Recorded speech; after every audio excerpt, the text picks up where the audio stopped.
It starts like any other stormy afternoon, but this time, it doesn't end.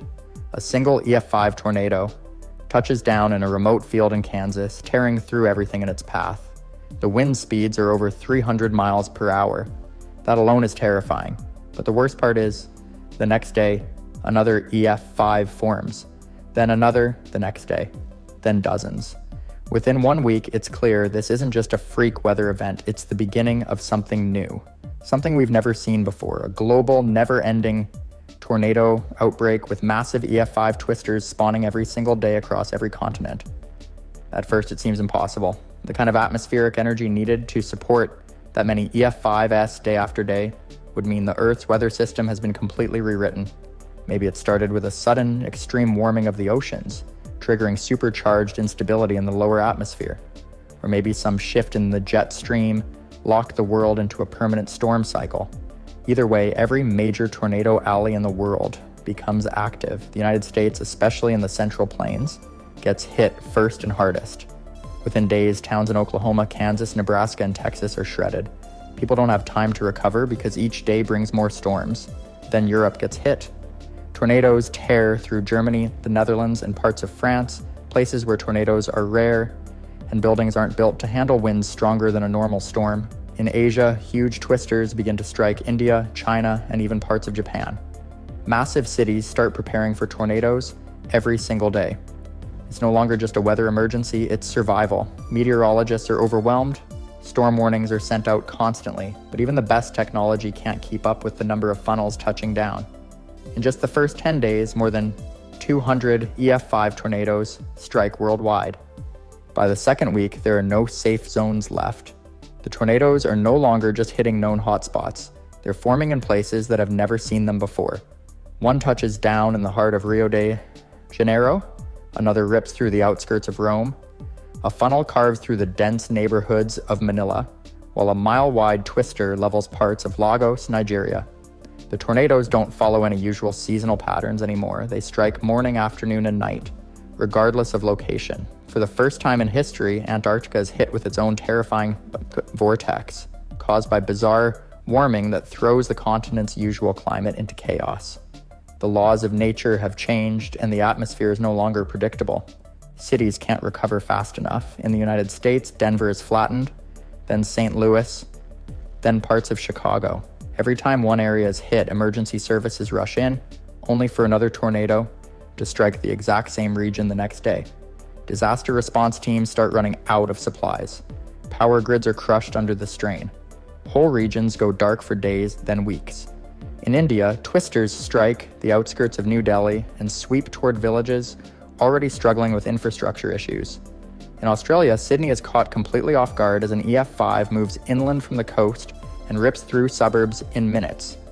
By day 30, over 1,000 EF5 tornadoes have been recorded across the globe. Entire countries are forced to declare indefinite states of emergency. Military units are deployed not to fight an enemy, but to help evacuate millions of people away from zones of constant danger. But the problem is, no place is out of reach. Mountain towns, deserts, islands, nothing is spared. People begin fleeing their homes, not just because they're destroyed, but because they've lost trust that the ground beneath them can ever be safe again. Weather forecasting becomes nearly impossible. New tornadoes form in unpredictable places, sometimes multiple at once. The skies look darker every day, with massive rotating supercells blocking out sunlight in huge parts of the world. Some tornadoes now last for over an hour, traveling more than 100 miles before dissipating. Others spin up suddenly in cities and vanish after 10 minutes, leaving behind entire blocks of nothing but rubble. No one sleeps well anymore. Families take turns staying awake at night, listening for sirens, watching the skies, waiting for the next monster to drop from the clouds. And the worst part? There's no end in sight. After 2 months of daily EF5 tornadoes, the world starts to feel unrecognizable. Landscapes that once held cities, forests, and farmland are now wide scars of dirt and twisted wreckage. The tornadoes aren't just destroying buildings, they're erasing the environment. Forests that took centuries to grow are shredded in seconds. Entire ecosystems are crushed. Rivers change course from the damage, and lakes become filled with debris. In places like the Amazon and Southeast Asia, the destruction of dense tree cover leads to dangerous erosion. Animals are fleeing in all directions, but they have nowhere to go.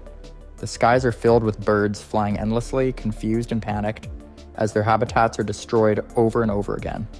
In the United Kingdom, a tornado touches down in central London, leaving the historic city nearly unrecognizable. Buckingham Palace is reduced to rubble. The Eiffel Tower in Paris is torn apart by violent winds. Cultural landmarks, some hundreds of years old, vanish in a matter of minutes. Asia sees destruction unlike anything it has ever experienced. Tokyo is struck multiple times in a single week. In China, Shanghai and Beijing take direct hits just days apart. Each EF5 leaves behind damage that would take years to clean, if there were still time or resources left to do so. The Middle East doesn't escape either. In Saudi Arabia, twisters form over the desert and roll across oil fields, disrupting production and sparking massive fires that rage uncontrollably. In Egypt, a tornado twists through Cairo, toppling buildings and scattering centuries-old ruins. Africa's plains become dangerous paths for these storms, and refugee camps in places like Sudan and Ethiopia are devastated with little warning. Food becomes one of the biggest concerns. Crops are torn out of the ground before they can grow. Farms that once produced thousands of tons of wheat, rice, or corn are wiped clean. Livestock are gone, killed, scattered, or lost in the chaos. With supply chains broken and transportation systems destroyed, people are left with dwindling food stores. In some regions, clean water becomes just as scarce. Tornadoes rip through treatment facilities, spill sewage into rivers, and make it dangerous to even gather rainwater. Communication becomes harder every day. Satellites start malfunctioning as supercells grow higher into the atmosphere and lightning becomes constant. Cell towers are destroyed faster than they can be replaced. Power outages stretch into months, entire regions fall silent. People try to send out messages using radios and handwritten notes, hoping anyone is still out there. In some areas, tornadoes strike the same towns every few days, turning them into permanent danger zones. There's a growing sense that the planet itself has turned hostile, but people keep moving. Survivors travel by foot, searching for places that haven't been hit yet. They try to build underground shelters, dig out basements, or live in caves, anything to stay out of the sky's reach, but no one knows how long they can do this. Even the ground starts to feel temporary. The storm has become a global event and it shows no signs of slowing down. By the time a full year has passed, with daily EF5 tornadoes hitting the planet, the world has been fundamentally changed in ways no one could have imagined. Entire cities are gone, replaced by vast fields of rubble and twisted metal. Some of the largest metropolitan areas, including New York, Los Angeles, Mumbai, and Sao Paulo, have been struck repeatedly, leaving nothing but shattered foundations. The population has dropped dramatically as millions have either perished or fled to areas considered safer, although such places are now rare and shrinking. With most infrastructure destroyed, society as we know it has collapsed. Roads are impassable from debris and fallen trees. Airports and seaports have been obliterated, cutting off global trade and aid efforts. Hospitals are overwhelmed or destroyed, leaving the injured with little to no medical care. Governments struggle to coordinate any response, and many have dissolved into chaos. Communication systems are almost entirely offline, meaning coordination between regions is nearly impossible. In this new world, the constant threat of destruction haunts every moment.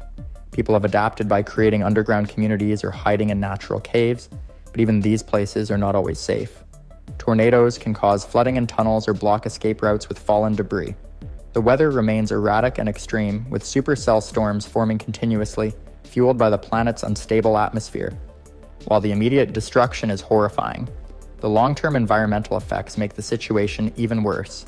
Massive dust clouds thrown into the air block sunlight for months at a time, dropping temperatures in some places by several degrees.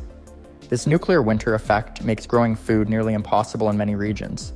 Forests that once helped regulate the climate are gone, and soil erosion worsens with every storm. Freshwater supplies are contaminated or drained, leading to widespread shortages. And as this disaster drags on, the question shifts from survival of cities to survival of humanity. Food scarcity, lack of clean water, and exposure to harsh conditions push populations to the brink. Starvation and disease become widespread. The few remaining governments are unable to provide relief, and large-scale migration leads to conflicts over limited resources. The fabric of civilization starts to unravel. By the end of this terrifying year, the world has changed beyond recognition. The constant barrage of EF5 tornadoes has not only wiped out millions of lives, but has shattered ecosystems, crippled the planet's ability to recover, and destroyed nearly all systems humans rely on. The future looks uncertain, with humanity hanging by a thread, fighting against the forces of nature, unleashed in a never-ending storm. This nightmare scenario shows just how fragile life on Earth is, and how quickly everything could be lost if the weather went completely out of control. Imagine waking up one morning and hearing that strange gas bubbles had started erupting from the Arctic Ocean. At first, it sounds like something out of a science fiction movie, but this isn't fiction, it's methane, and it's coming out fast. Scientists had warned about this for years, what they called the methane feedback loop, but now it's no longer a warning, it's happening.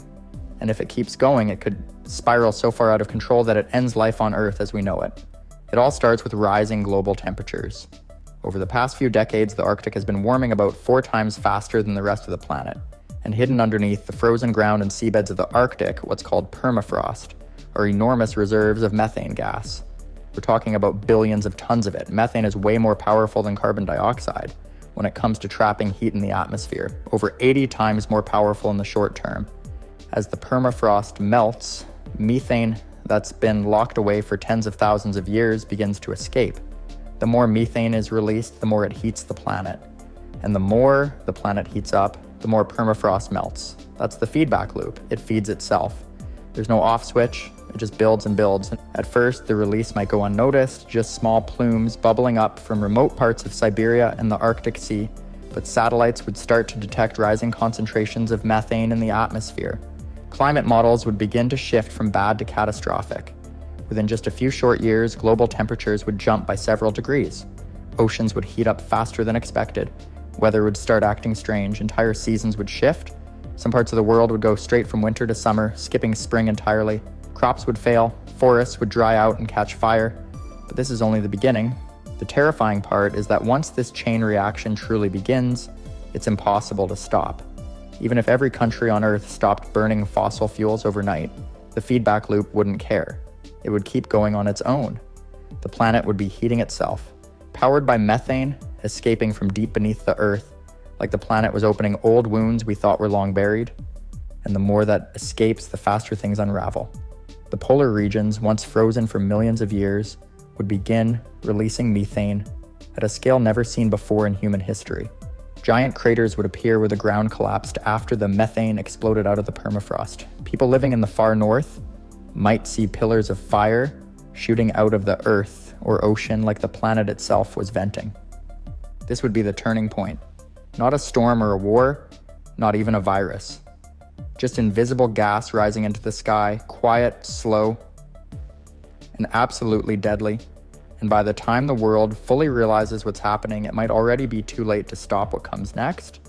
By the time the methane feedback loop really takes off, the climate would start changing faster than people or governments could react.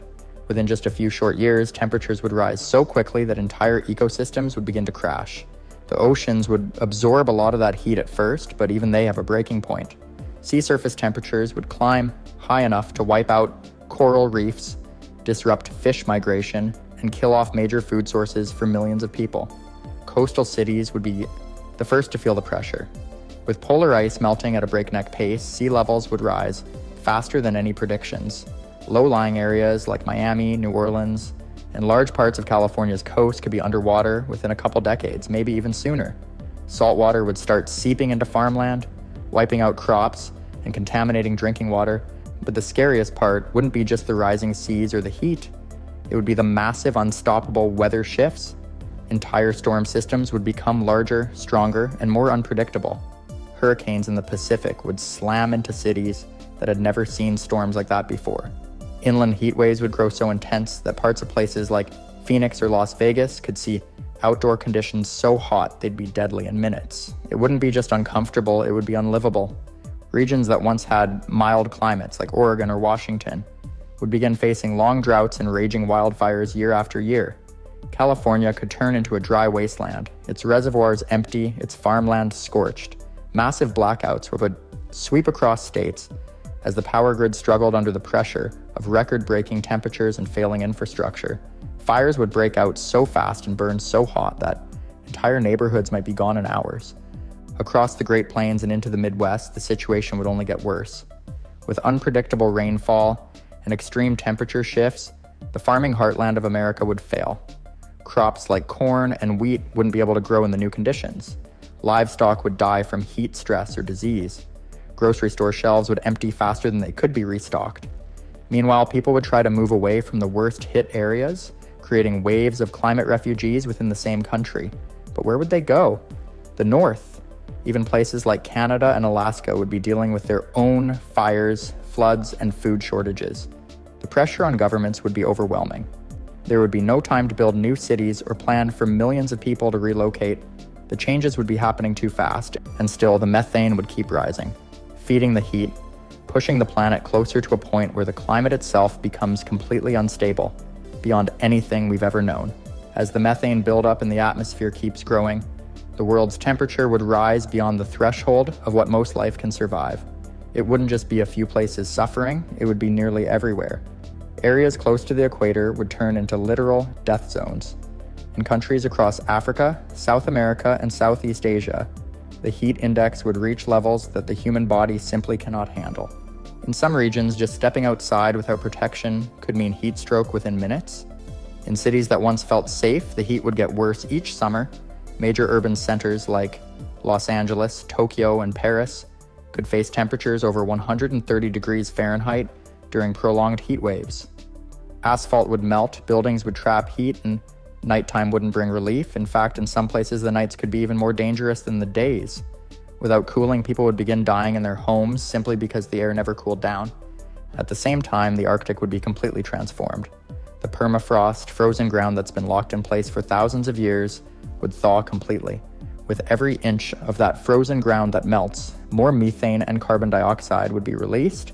Old viruses and bacteria trapped for tens of thousands of years might also escape, adding another layer of danger. This wouldn't be science fiction, it would be a real biological threat. In Antarctica, the massive ice shelves would break off and crash into the ocean. That alone would cause sea levels to rise even faster. Coastal cities around the world would go from flooded to permanently submerged. New York City's streets would vanish underwater. San Francisco's bay would stretch far inland.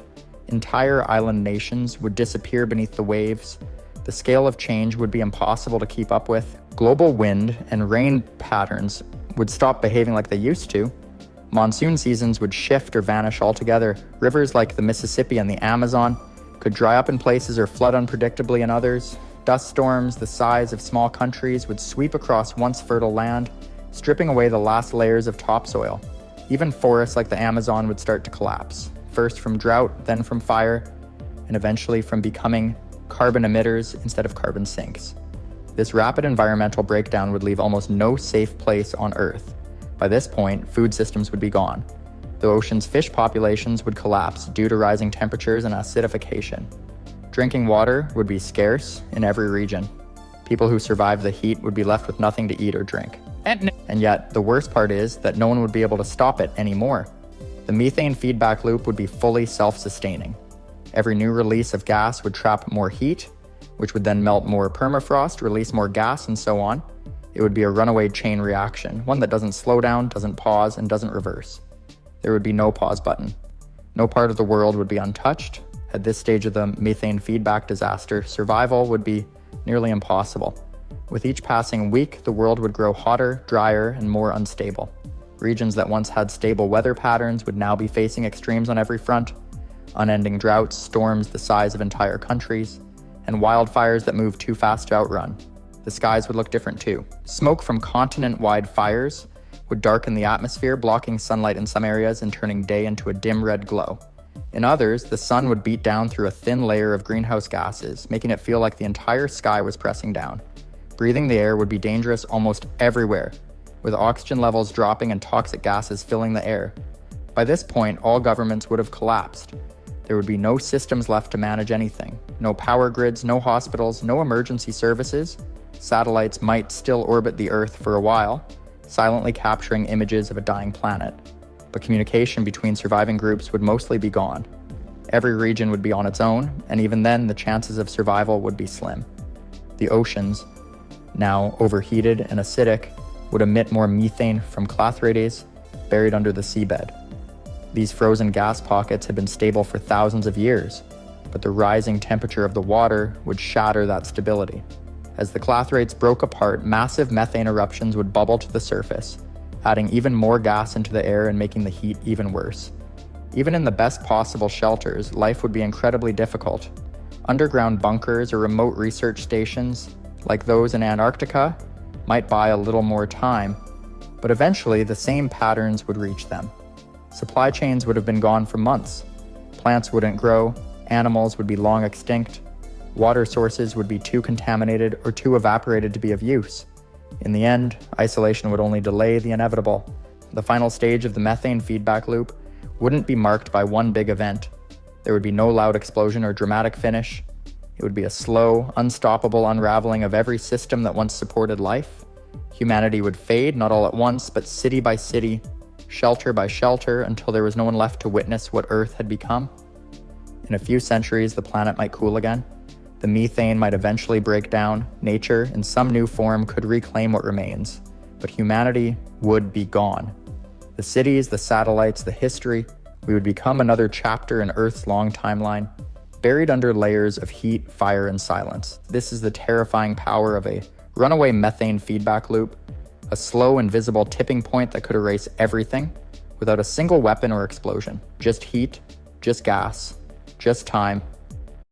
Imagine waking up one morning and everything feels normal. Birds are chirping, coffee's brewing, people are heading to work.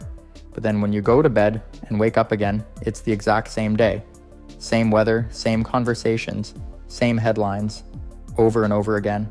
That's what it would be like if Earth got trapped in a time loop. One single day repeating endlessly forever. No one grows older. Nothing changes.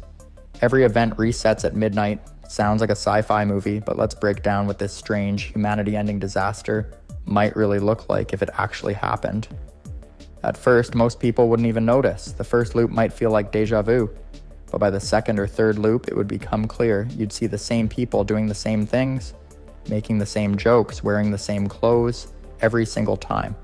Social media would start filling up with people asking if anyone else is noticing the pattern. News stations would scramble to explain it, until they too start repeating the same broadcasts every day. Governments would try to stay calm, but behind closed doors, they'd realize this isn't something they can control. It's not a war or a natural disaster. It's time itself freezing and looping on repeat, and no one knows why. As the loops stack up, some people would start experimenting. They'd try staying up past midnight, driving as far as possible, or even trying to fly into space, hoping to outrun the reset. But nothing would work. At midnight, everything rewinds, injuries vanish, objects return to their original places, memories are wiped for some, but not all. That's what makes it terrifying. Some people would remember the loops. Others wouldn't. That split alone would tear communities apart.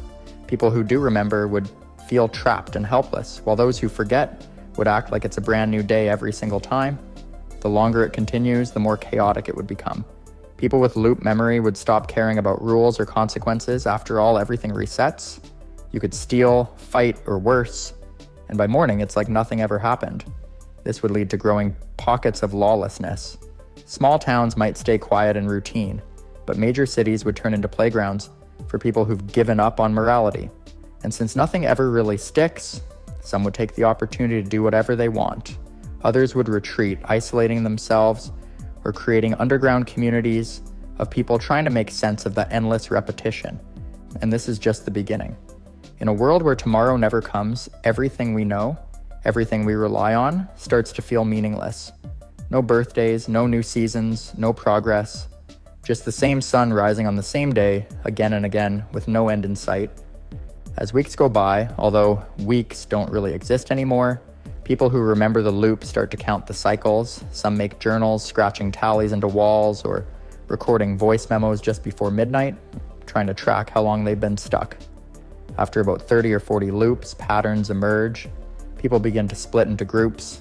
There are the optimists who believe there has to be a way out if they just keep trying. Then there are the realists who accept the loop as permanent and begin to build routines around it. And then there are those who break, mentally and emotionally, because the weight of eternal repetition is too much. Cities that once buzzed with daily activity start to feel hollow. The same traffic jams happen at the same intersections, the same store clerks greet the same customers, restaurants serve the same specials. But now some people stop showing up, not because they're physically gone, but because they've checked out. They hide in their homes or wander the streets without purpose. Others start tampering with routines. They cause accidents just to see if anything changes. But every night at midnight, everything resets as if nothing ever happened. Large-scale systems begin to fail, not because of physical damage, but because no one has any reason to maintain them. Flights get canceled, shipments stop moving, and stores run out of fresh stock. Of course, the food magically reappears the next morning, but it's always the same. The same fruit in the same place, the same canned goods, the same milk in the same spot on the shelf. Eventually, that predictability starts to wear on people. There's no novelty, no discovery. Even something as simple as tasting a new flavor is impossible. As more people start to remember the loops, underground networks form. Groups trade information, experiment with cause and effect, or try to coordinate actions across loops to discover how deep the loop really goes. Some even develop religions or belief systems around it, claiming that Earth is in some kind of test or punishment.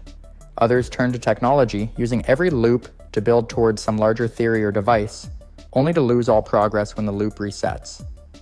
And then come the cities that collapse entirely. Places like New York, Tokyo, or London, which rely on constant energy, movement, and organization, suffer the most. Subways stop running. Power flickers. People either flee or create small micro-communities that occupy the same buildings day after day. Skyscrapers go dark, and parks become gathering spots for those looking to connect with others who still remember. But tension rises. With no law, no growth, and no future, every conversation becomes circular, every relationship frozen in time. The world starts to feel like a cracked mirror, intact on the surface, but breaking apart underneath. People cling to old routines, but the meaning behind them fades. Weddings are planned but never happen. Projects are started but never finished, and the clock always strikes midnight, dragging everyone back to the same beginning once again. After what feels like hundreds of loops, though time itself is now meaningless, something strange starts happening. People begin treating the loop not as a curse, but as a kind of playground. Since nothing they do carries over into the next day, some lose all sense of morality. Crime skyrockets in some areas, not because people are desperate, but because they know there are no consequences. Every wrong is wiped clean at midnight. In some cities, entire neighborhoods turn lawless. Fires are set just to watch them burn. Buildings are tagged with graffiti or torn apart for fun, only to be spotless the next morning. The cycle feeds chaos. Elsewhere, some try to create order from within the madness. Communities of loop survivors form with their own rules and systems. They elect leaders, assign roles, and plan out each day as if it were permanent. But the constant reset wears down even the most stable plans. People forget small details. They get lazy. Arguments break out, often over things as simple as who should do what job today. Every reset means re-explaining, redeciding, restarting. Children born just before the loop started remain toddlers forever. They never grow, never learn new words, and never age. Parents trapped with young kids relive the same sleepless night and tantrum-filled afternoon again and again. For many, this becomes one of the most painful aspects, watching someone you love stay frozen while your memory grows heavier with each loop. Scientists try everything. There are reports of people locking themselves in rooms lined with clocks and sensors, hoping to measure the exact moment the reset happens. Others launch rockets, send signals into space, or try to break the Earth's orbit, thinking it might trigger a break in the pattern, but nothing works. The moment the clock hits midnight, it all snaps back. Even death isn't final.